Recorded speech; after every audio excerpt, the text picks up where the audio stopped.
Howdy folks, and welcome to my Stamina Warden PvP build. Now, Stamina Wardens are not extremely popular these days in PvP. You see a lot more Stamina DKs or Templars or Sorcerers, even Necromancers. And the reason for the unpopularity of Wardens in general is this ability here, at least in my opinion. But I'll get to that in just a second. So this is my Wood Elf Warden. As you can see, I put 10 points into health, 54 points into stamina, and this gives me 14.8k maximum magicka, 29.1k maximum health at the moment, and I will be saying at the moment a lot more throughout this video. 24.5k maximum stamina. The stamina recovery is very nice, almost 2k. The unbuffed weapon damage is 3.9k, but this is going to go up significantly. Weapon crit sucks, it's 11%, nothing to write home about. The physical penetration at the moment is 12.7k. The spell resistance at the moment at 22.3, and physical resistance again at the moment 21.6. If you look at the stats, they're nothing close to what the video title says, but I can assure you this is not a clickbait, and the video title is correct. I'm using the Serpent Mundustone. This gives me 310 stamina recovery. Orzorga's Tribe Trifle Pocket. This gives me 5.4k maximum health and 500 stamina recovery. And I'm also Vampire Stage 3. So first I want to talk about the maximum health. 29.1 and 30.2k is not bad. The 30.2k is of course on the back bar. But if you look at the maturation passive, when you activate a heal on yourself or an ally, you grant the target minor toughness, increasing their maximum health by 10% for 20 seconds. And since you're healing a lot in PvP, you activate Vigor, 33k health, 32.9, or 31.7 on the front bar. So that's kinda better, a lot better. And the skills on my front bar are Fetch and Infection. This is one of the best damage over time effects in the game. It deals very respectable damage, and every second cast of this ability deals 50% more damage. And it also afflicts enemies with minor vulnerability, increasing their damage taken by 5%. Bird of Prey, this is your major expedition buff. After the next patch, it will also be your snare removal. And while slotted, you gain Minor Berserk, increasing your damage down by 5%. Executioner, this is your execute. And this is the ability that makes Wardens in general so unpopular in PvP, at least in my opinion. And the reason for that is the shulks hit where your character is looking, not where you are looking. So, for example, if you activate the shulks and then get fossilized by the Dragon Knight's, route, your enemy will move over there, for example, but your shulks hit this way. So first you have to break free and then line your shulks with the enemy. And since enemies are jumping around, moving, dodge rolling, sprinting, whatever, this makes it really difficult to hit with the shulks, your enemies. I mean. So from my own experience, like the shulks hit like 60%, 70% maybe, if you're lucky. 70% of the time. So you really have to master your positioning, otherwise you will lose a lot of damage. And since this is not a free ability, it's not expensive, but it's not free, you will also lose stamina, and yeah, that can hurt. But if or when it hits, oh yeah, it hits like a truck. Your main spammable crushing weapon. This deals solid damage, especially when you level it up to level 4. And it also applies Major Breach. If you look at the penetration, right now 12.7k roughly.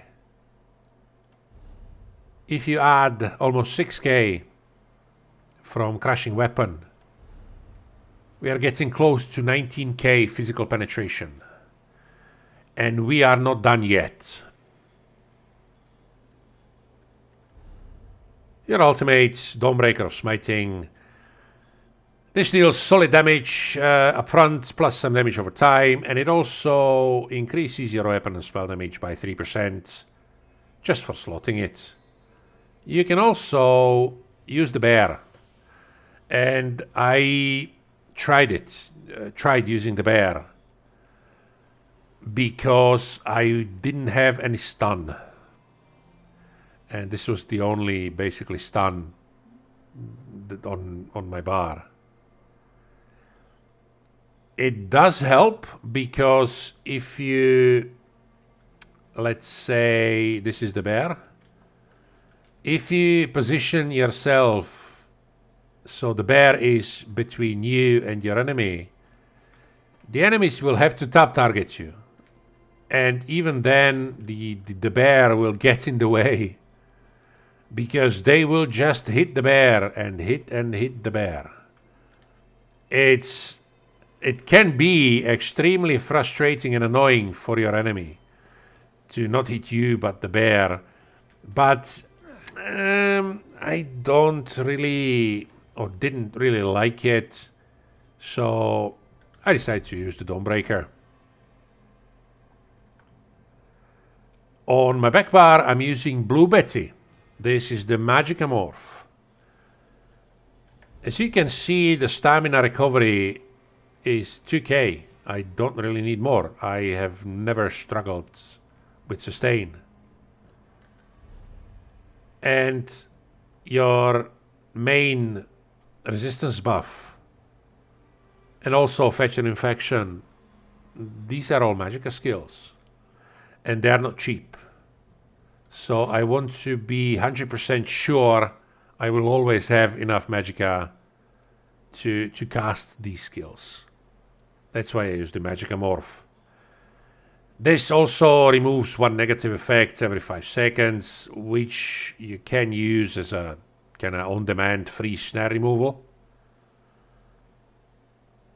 Soothing Spores, this is your kind of small oh shit button. It heals you for almost 10k, and it also heals your allies as well. This is the stun that I decided to use instead of the bear. This deals kinda decent damage. Up front, stuns enemies for 3 seconds. Well, when you fully level it up, of course. And then it deals the same amount of damage again when the stun ends. Yeah, why not? Ice Fortress, this gives you major resolve, increasing your physical and spell resistances by 6k.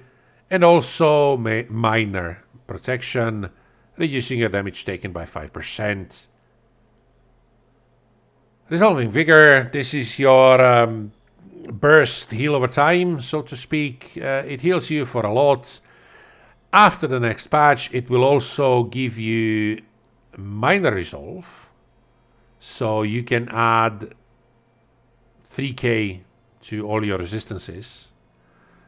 And after the next patch, I'm not kidding, you will have more than 40k resistances.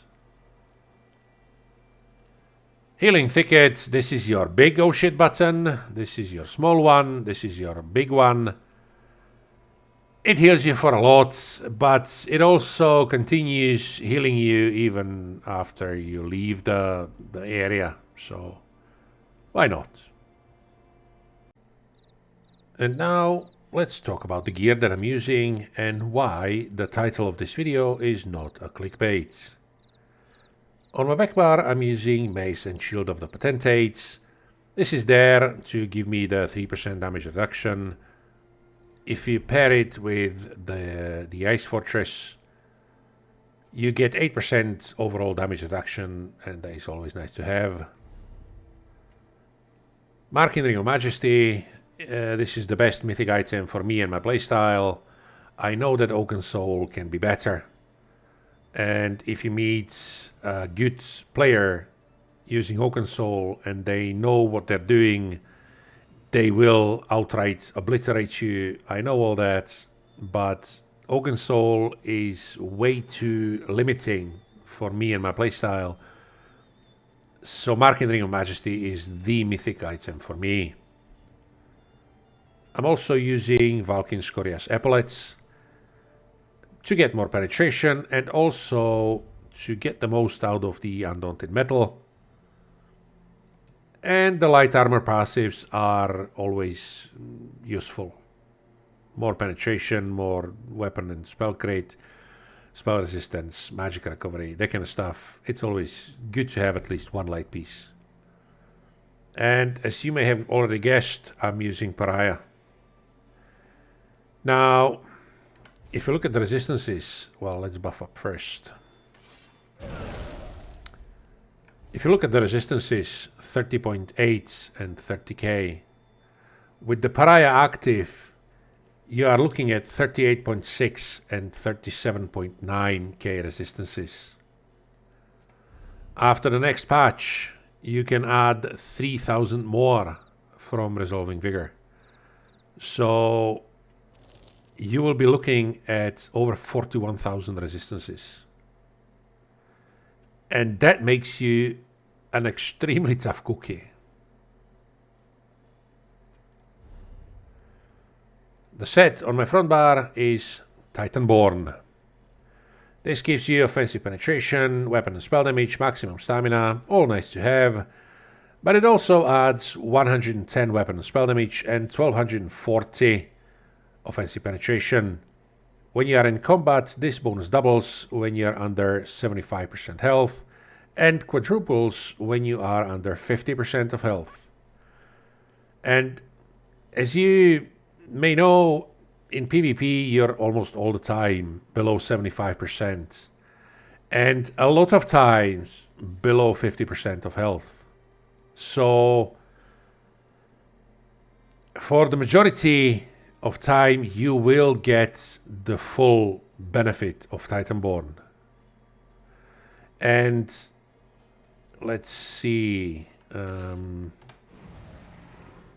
let's buff up.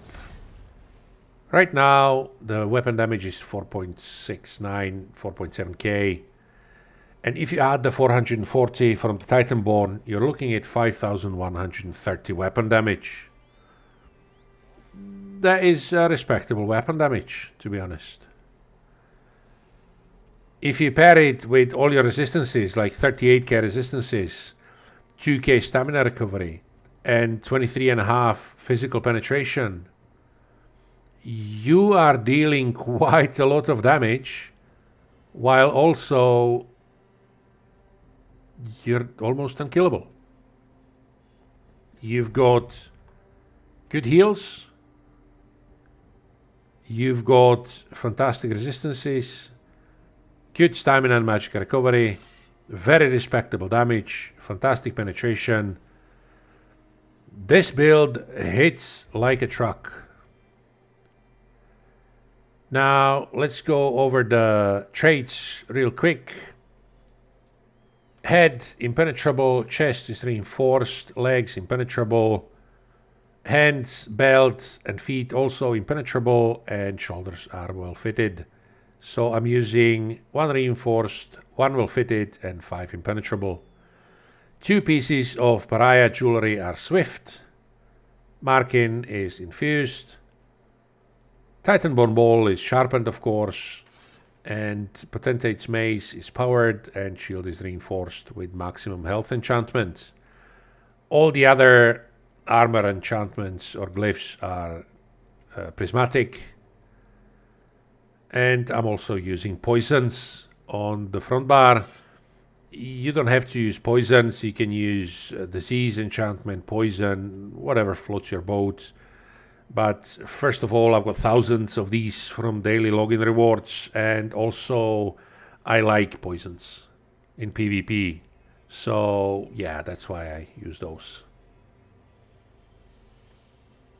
So this was my Stamina Warden PvP build. It's really good, if I do say so myself. It deals very respectable damage. It's extremely tough to kill, and most of all, it's fun to play. So I thank you guys for watching. Go out there, kick some ass, and I'll see you next time.